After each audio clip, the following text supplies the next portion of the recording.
কথায় আছে উঠলো বাই কটক যাই, আমার ক্ষেত্রে সেটা হয়েছে উঠলো বাই রেডিমেড শাড়ি বানাই।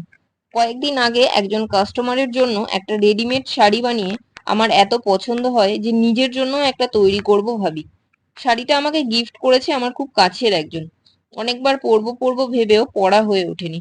তাই এটাকেই চুজ করলাম, যাতে খুব তাড়াহুড়োতে শাড়ি পরার দরকার হলে টুক করে 1 মিনিট রেডি হয়ে বরের সাথে পাল্লা দিতে পারি। প্রথমেই শাড়িটা পরে লেন্থ এবং কুচি আঁচল এগুলোর মাপ নিয়ে নিলাম। তারপর লেন্থ হিসেবে কেটে নিয়ে কুচিগুলি অর্গানাইজ করে স্টিচ করে রেডি করে নিলাম। এখানে কোমরটা অ্যাডজাস্ট করার জন্য ট্রাউজারের হুক আর আইটা ইউজ করতে হয়, কিন্তু প্রথমেই বলেছি হঠাৎ করে শাড়িটা বানাচ্ছি, তাই আমার কাছে সেই জিনিসগুলি অ্যাভেলেবেল ছিল না।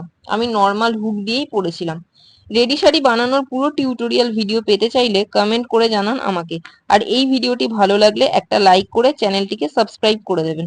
বাই, দেখা হবে পরের ভিডিওতে।